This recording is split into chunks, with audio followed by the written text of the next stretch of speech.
Cientistas nos Estados Unidos podem ter desvendado o mistério por trás das experiências de quase morte.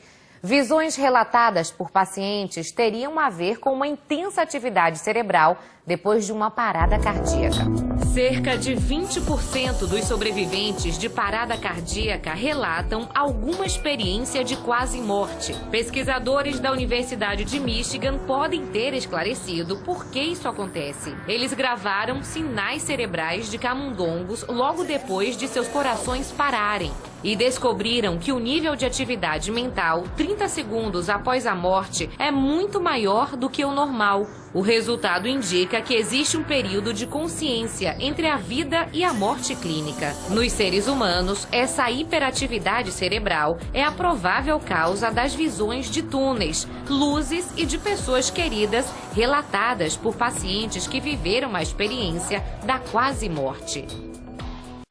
A graça do Filho do Altíssimo seja na vida de todos que me acompanham neste momento.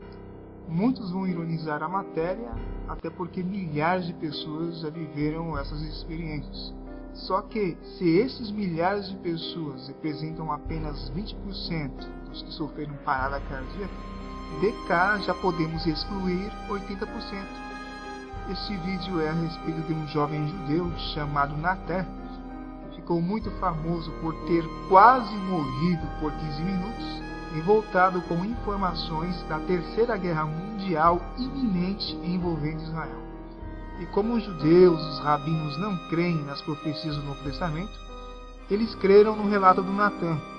Mas à luz das profecias do Novo Testamento, é mais viável crer que a segunda vinda do Messias será num contexto de guerra, depois da apostasia religiosa ecumênica que será sediada em Jerusalém, do que crer numa terceira guerra mundial iminente que envolve Israel antes disso. E o Natan disse que saiu do corpo, entrou num túnel, teve contato com as almas dos rabinos falecidos, com seres espirituais, não viu o Messias, mas ficou sabendo que o Messias é alguém que já está na terra, que será revelado muito em breve.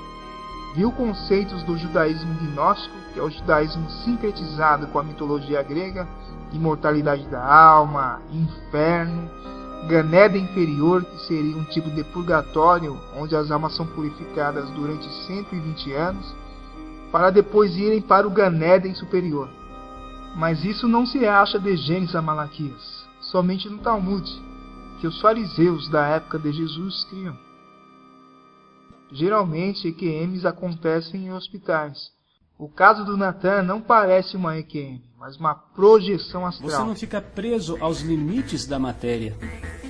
Seu corpo astral se mantém conectado com seu corpo físico por meio do cordão de prata. Cerca de 20% dos sobreviventes de parada cardíaca relatam alguma experiência de quase morte. Mas caso ele tenha tido uma EQM dentro de um hospital, ele faz parte dos 20% que tiveram parada cardíaca e depois acordaram relatando visões. E parada cardíaca é morte clínica, não morte biológica. E ela ocorre quando o coração para. E hoje existem técnicas de ressuscitação, e o coração pode voltar a bater. E de acordo com a comunidade científica mundial, a morte é definida como a parada total e irreversível das funções encefálicas, funções cerebrais, perda total de consciência. E a Bíblia confirma isso, que no dia da morte os pensamentos perecem. Morte encefálica, que os vivos sabem que hão de morrer, mas os mortos não sabem coisa nenhuma. Morte encefálica. Se o Natan fosse monitorado durante os 15 minutos da sua experiência, os equipamentos iriam acusar a frequência cerebral dele ativa. E se o seu cérebro estava ativo, ele não estava morto. Agora a pergunta que fica é: será que o Messias teve uma parada cardíaca ou uma morte encefálica? Será que ele teve uma quase morte ou ele morreu de verdade? E se hoje, para Deus dar uma mensagem para alguém, a pessoa tem que ter uma parada cardíaca, se ver fora do corpo, entrar no túnel, ele está concedendo experiências que ele nunca concedeu a nenhum dos profetas ou apóstolos. E eu, Daniel, enfraqueci, e estive enfermo há alguns dias. Então levantei-me e tratei do negócio do rei. Espantei-me acerca da visão, e não havia quem a entendesse. Daniel não ficou doente ou teve uma parada cardíaca, nem se viu fora do corpo, nem entrou num túnel antes de ter a visão. A visão dele foi no corpo, e foi tão forte que ele ficou fraco e doente depois da visão por alguns dias, totalmente o oposto dessas EQMs. Cerca de 20% dos sobreviventes de parada cardíaca relatam alguma experiência de quase morte. E a minha fé bíblica e racional me coloca ao lado dos 80% dos pacientes que tiveram parada cardíaca, foram reanimados e voltaram do coma não relatando nada. Um americano encontrado quase congelado na neve foi ressuscitado com uma técnica que esquenta o sangue. Justin Smith teve uma experiência de quase morte um ano atrás, quando caiu, bateu a cabeça e ficou desacordado na neve por 12 horas, sob uma temperatura de 4 graus negativos. Ele estava azulado e sem batimentos cardíacos quando foi atendido pelos médicos, que fizeram 2 horas de trabalho de ressuscitação cardiopulmonar, enquanto o corpo do jovem de 26 anos era reaquecido lentamente. Depois, ele foi submetido a um procedimento chamado oxigenação extracorpórea, em que o sangue é removido, oxigenado e aquecido antes de ser bombeado de volta para o organismo. O paciente ficou em coma, passou 3 meses internado, teve que amputar dedos das mãos e dos pés. A memória voltou aos poucos. Ele precisou reaprender a andar e agora voltou ao hospital na Pensilvânia para agradecer aos médicos. Aí você viu a história real do Justin Smith, que escorregou, bateu a cabeça. No caso dele, não só o coração, mas o cérebro também foi afetado. Ele ficou congelado por 12 horas numa temperatura de 4 graus abaixo de zero. This morning, 26-year-old Justin Smith is grateful to be alive after nearly freezing to death. I started shaking his head. No, you can't leave me. You can't leave me. Last February, Don Smith found his son unconscious in a snowbank. He'd been there overnight where temperatures had dipped to 4 degrees below zero. He was blue, his face, he was lifeless. And the coroner was on scene, the state police was on scene. They were doing essentially a death investigation. All signs lead us to believe that he's been dead for a considerable amount of time. But Dr. Gerald Coleman didn't give up. Refusing to pronounce him dead, he and his team at Lehigh Valley Hospital performed CPR for 2 hours as they slowly started warming Justin's stiff, cold body. And then, over the next few days, doctors say his brain miraculously went from showing no activity to normal activity. We knew we needed a big miracle. Using a special machine that pumps, warms, and provides more oxygen to his blood, his heart started beating on its own. No, I've never even heard anything like this. It's amazing. It's something I've never heard of, and I can't thank everyone enough. Smith lost all his toes and both pinky fingers, but has since made a near complete recovery. It was like I woke up from a dream, but it wasn't a dream, you know?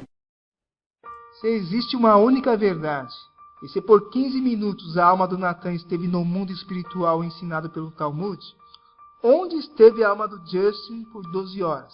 Congelada no seu corpo? It was like I woke up from a dream, but it wasn't a dream, you know?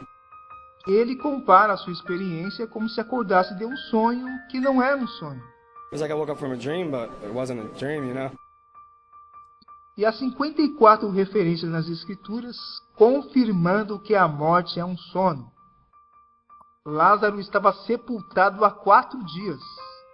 E o Messias disse que ele estava dormindo e que iria despertá-lo do sono. E quando ele despertou Lázaro do sono da morte, ele clamou com grande voz: Lázaro, vem para fora! Será que ele gritou porque Lázaro estava há 4 dias, onde o Natã esteve por 15 minutos? João 12:9. E muita gente dos judeus soube que ele estava ali, e foram não só por causa de Jesus, mas também para ver a Lázaro, a quem ressuscitara dentre os mortos. Se tinha alguém que teria o que contar o que viu do outro lado, esse alguém era Lázaro, porque ele não teve uma quase morte, ele estava sepultado há 4 dias. E o que será que ele disse para aqueles judeus que iam vê-lo? E os principais dos sacerdotes tomaram deliberação para matar também a Lázaro, porque muitos dos judeus, por causa dele, iam e criam em Jesus. Se os fariseus queriam matar também a Lázaro, era porque o testemunho de Lázaro não confirmava nada que eles ensinavam. Nada de Gan Eden, nada de inferno, nada de seio de Abraão, mas o que o Messias ensinou, que a morte é um sono. Estevão, antes de morrer, teve uma visão onde viu o céu aberto e o Filho à direita do Pai, e depois entregou o seu Espírito. E muitos usam esse texto como apoio do Espiritismo. Só que a visão aconteceu dentro do templo, diante dos seus acusadores, que ficaram revoltados com o que ele descrevia. Atos 7, versículo 58. Expulsando-o da cidade, o apedrejavam. Quantos quilômetros ou quanto tempo ele foi arrastado do templo de Jerusalém, que ficava na cidade, para o local onde ele foi apedrejado? Eu não sei, mas com certeza ele sofreu muito antes de morrer. E apedrejaram a Estevão, que em invocação dizia: Senhor Jesus, recebe meu espírito. Invocação é uma oração. E Estevão orava repetindo as mesmas palavras. Enquanto ele orava repetindo as mesmas palavras, o espírito dele não saiu do corpo e foi para o paraíso. Ele continuou tomando pedradas, se pôs de joelhos e fez um segundo pedido, clamando com grande voz: Senhor, não lhes imputes este pecado! E tendo dito isto, adormeceu. Muitos imaginam algo saindo do corpo de Estevão, cruzando o espaço e indo para o céu literalmente. A palavra espírito tem vários significados, mas seus significados não podem ser generalizados. E no exemplo de Estevão, espírito é o fôlego da vida que foi soprado nas narinas de Adão na criação. Quem diz que esse sopro se trata de uma alma imortal que sobrevive fora do corpo, tem que dizer o mesmo em relação aos animais, porque está escrito que os animais têm o mesmo fôlego dos homens, e que ambos sobem para Deus.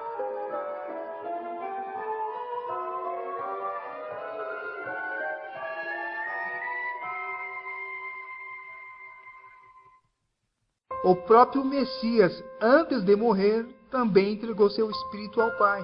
Mas ao terceiro dia, já ressuscitado, disse para Maria Madalena: Não me detenhas, porque ainda não subi para o meu Pai. Da mesma forma que o Filho não tinha subido ao Pai ao entregar seu espírito, Estevão também não. Estevão, ao entregar seu espírito antes da morte, depositou sua esperança nas mãos do Senhor e encomendou sua ressurreição, que acontecerá na 7ª trombeta.